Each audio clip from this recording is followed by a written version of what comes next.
Ladies and gentlemen, welcome to the Bullpen.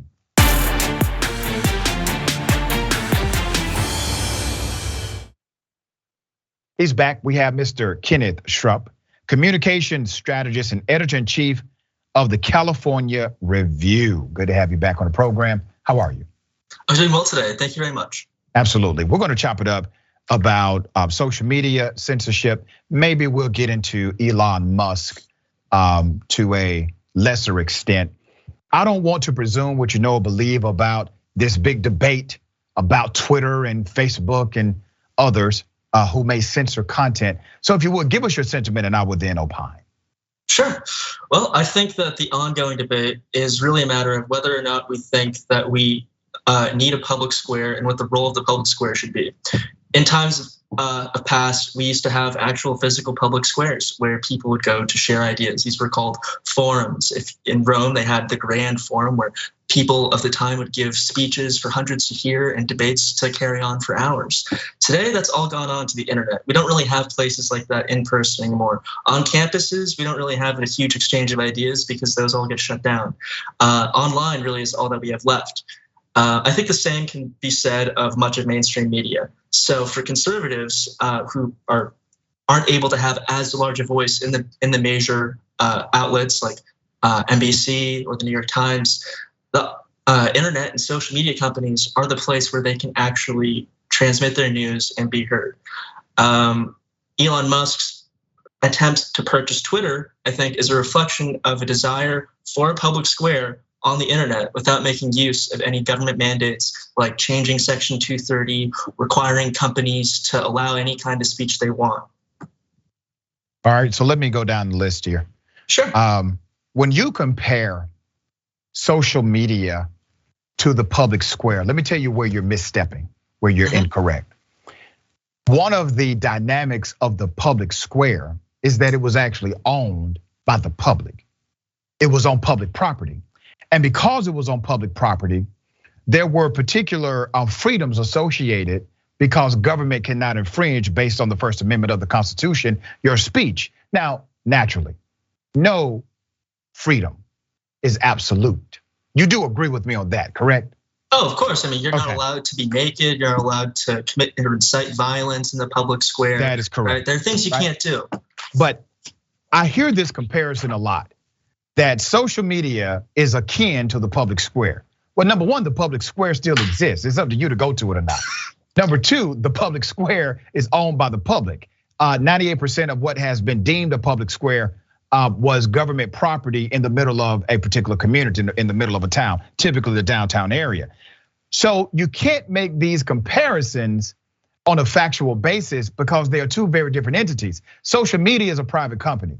That's like saying, if we're going to start calling social media the public square, just because a lot of people frequent social media, what's to stop us from calling the arena that's privately held the public square because a lot of people in the population frequent the private arena? You know, I really love it when progressives come out and defend private companies and private property rights when it comes to freedom of speech. Hey, look. I agree that it is private property, right? And they can choose what they want on or not on that. All I'm saying is Elon Musk would like to spend over $40 billion to purchase Twitter, to create a public square, because quite frankly, we don't have a well-functioning public square in our republic. And without that, I'm not really sure that we're going to be able to work out the differences in policy that we need for the coming challenges in the next decade. We have big problems coming to term in the next 10 years. Okay. And you think Elon Musk is going to solve them? So let me go to this part. Well, I don't think he's going to solve them. I think the platform, like having a public square, would be a start. Okay. For the internet. All right. So let's talk about this. Let's be adults, man, about the conversation. In order to engage on a social media platform, you do have to sign a user agreement. That is a private company generated user agreement. To go to the public square, you had no such signature for the user agreement. Let's go to the Elon Musk issue. All right. Number one, I cannot dismiss the reality that 2 weeks ago, roughly 2 weeks ago, we were talking about Elon Musk making an illegal or doing something illegal that netted him $156 million in profit, right? So what was that? When he didn't disclose his shares. Mm. Are you not aware of that? No. All right, so Elon Musk was 11 days late in to publicly declare that he had amassed a large stake in Twitter. Because of that 11-day delay, that omission earned him an additional $156 million. That's according to about 14 legal experts and securities experts. So that was the conversation 2 weeks ago, that he committed this unlawful financial crime and netted $156 million because of it. Now, after he was in the news for doing that alleged illegal activity, he then later said, "Oh, well, F it, I just buy all of Twitter then. I'm, hostile takeover, right?" And now what are we talking about, brother? We're not talking about the $156 million profit he made from the alleged illegal activity. We're now talking about his legal takeover of a company that he was just cited for doing something illegal with 2 weeks ago. So the whole narrative has changed. Now I'm just making that as a side note. I'm back to a serious point, okay? Let's talk about what Elon Musk is actually presenting. I don't have a lot of love for the guy personally, but I do weigh his sentiment on the facts. He's what is called an absolutist, all right? Free speech absolutist. Are you aware that he is a self-described free speech absolutist? Do you know that about him? Yeah. Okay, what does that mean? I don't know. We'll see what we'll see, right? Okay, let me tell you what that means. So, and a free speech absolutist simply means that there's an individual who believes so much in the principle of free speech that they would fight against any regulation thereof, even with a private company. Let me tell you why that's problematic. Do you have children or do you have young people you mentor, younger brothers or sisters? You got some young folks around you? Well, not really, no. Okay. But I can imagine that there's things that I wouldn't want them to see or hear. Right, okay. I'm a father. There are things I don't want my teenage daughter to see or hear. On a platform that's privately held, she signed a user agreement. There were some things in that user agreement that said that they will make a good faith effort to protect her from, right? Okay, great, everybody signed this user agreement. Elon Musk, according to his free speech absolutist doctrine, would say, no, we're going to rip away all of these restrictions. We're going to allow the N-word. We're going to allow rampant racism. We're going to allow all speech that's legal. Remember, saying the N-word is not against the law. I don't want children, I don't want myself exposed. I don't want the communities that I love exposed to that kind of language on a platform that we signed a user agreement privately that said we wouldn't have that. He's saying we're going to get rid of those restrictions as long as the language is legal. We're going to allow it, which also will destroy any brand support. He even admitted that he said he's not doing this to make profit. He's doing this to save the world or some Messiah-like garbage he spewed out the other day. So tell me your sentiment about that. That in his ideology, he would allow racism to run rampant on his version of Twitter. You okay with that? So here's what happens when if he does that, right? You allow anyone to say anything. Users are all going to leave. You think the journalists are going to stay on it? You think all these people are going to stay on it? It's going to become an empty shell, and someone or a bunch of legacy groups are going to band together and start a new one. And then Elon will have lost $40 billion. Okay. Guess what? I don't care. That's his prerogative. It's his money. So do you think it's a good idea? Okay, that's fine. All right. So, but do you think it's a good idea? You think it's a good idea for him to take over Twitter, eliminate these common sense restrictions? All right, to say racism. What is a common sense restriction? Like you can't use racial terminology, racist terminology on a social media platform and not be penalized for it. That's common sense to me. I think it's reasonable to create an environment that people want to participate in, that you have to remove certain kinds of swearing and racial slurs. All right, well, that's Elon perfectly Musk reasonable. Disagrees with you. Well, he's going to lose a lot of business, but that's up to him. As you said earlier, private property rights matter. If it's his company, he can do what he wants. Let's talk about Section 230 of the Communications Decency Act, because this comes into play here, right? So this is basically what it says. It says no provider or user of an interactive computer service shall be treated as the publisher or speaker of any information provided by another information content provider. Simply put, if I put something on one of these platforms, the platform is immune from prosecution, okay?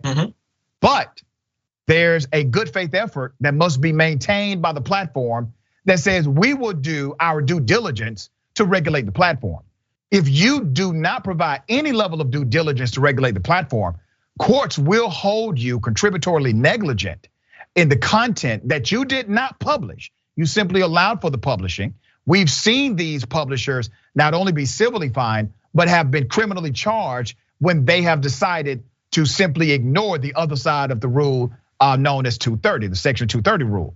So what Elon Musk is submitting, dear brother, he's saying that he's going to intentionally violate Rule 230, but he still wants all the protections of Rule 230 so that he's not personally or through way of his company liable for what happens on the platform.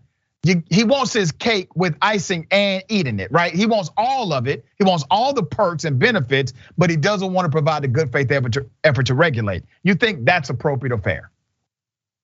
Well, I mean, the law as it is what's created a situation where that is possible, right? Section 230 is what allows these social media companies to effectively serve as both publishers and platforms. There used to be a distinction between publishers and platforms before the internet. Publisher was someone like a newspaper where there's an editor looking at every word. They're like, okay, this is said, we're going to be held responsible for whatever's published on here. Platform, AT&T, if I want to go send a bunch of expletives or whatever, AT&T is not responsible for what I've sent.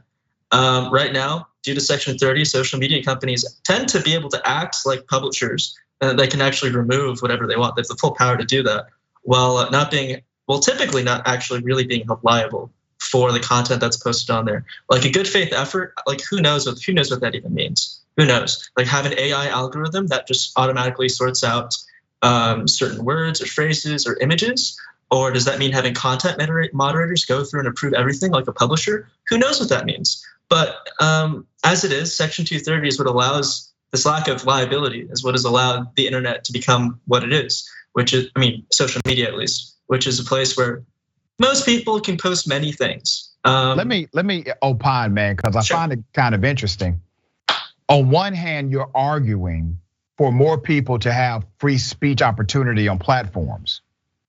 That was the idea behind 230. Right. 230 comes along to say, okay, because we want these platforms to encourage full participation. In order to do that, we need to strike a balance here with the law. In order to do that, we need to make sure that every single person on the planet cannot sue this one social media company or this one platform. But we also need to make sure that the companies are responsible for a good faith effort to regulate the content so that libel, harassment, things of that nature do not exist as a culture of that particular platform. And that's what good faith effort means. It doesn't mean they get it perfect, but that does mean a judge can look at it case by case and determine this is not a good faith effort or this is, right?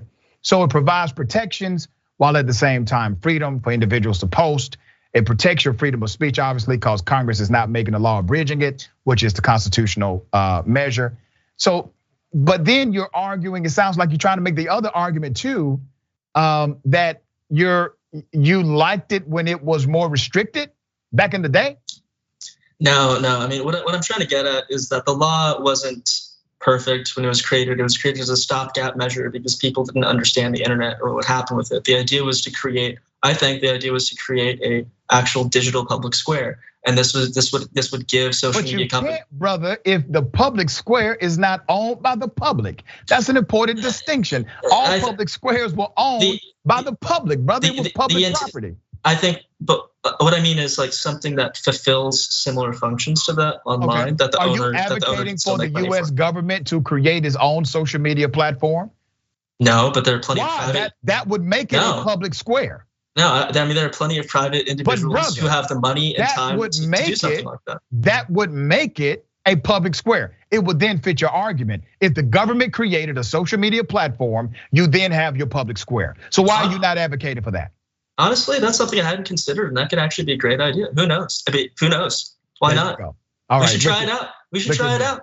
Change the minds and influence of people. But let's consider something else, right? Okay. Let's consider the fact that social media companies, the progressives believe that there's not enough being done to censor things, right? There's not enough censorship of misinformation, etc. Amy Klobuchar put it that bill. I think they could be better. Correct. I believe so. I think that in some ways there is too much censorship of certain things that progressives don't want out there, right? Like remember the Hunter Biden laptop story from the New York Post right before the election? Twitter took it down. If you posted a link to it, you were suspended. You got strikes against you. The link wouldn't show up. A year and a half later, the New York Times has confirmed everything in that story and everything on that laptop. The same thing can be said of the Wuhan lab leak hypothesis, right? If you're posting about that in 2020, you would have been suspended off of these platforms. I get your argument, and I'm running out of time. I have 1 minute left before the next show. I completely get your argument about having disagreement with how the content is regulated. I think those are credible arguments, case by case, to make to the place that you sign or with the place that you signed a user agreement, right? You are one of the consumers. You have a right to say, this is what I don't like about the establishment. To say that you want the government to fundamentally change the establishment is to say, well, I went and ordered food at a restaurant. I don't like the fact that my food was cold. And so now I want Congress to make a law that would make this illegal. Now you're going from a personal issue to now a public policy dynamic. That doesn't make sense. It doesn't fit here. No, what I'm saying is I don't want the government to have to make any new rules or change things because quite frankly, they're just gonna screw it up like they always do, okay? We have a crazy South African billionaire with enough cash to just buy a platform and try to do something a little bit better than what we have now. Yeah, but it will allow be worse. more bounce rate.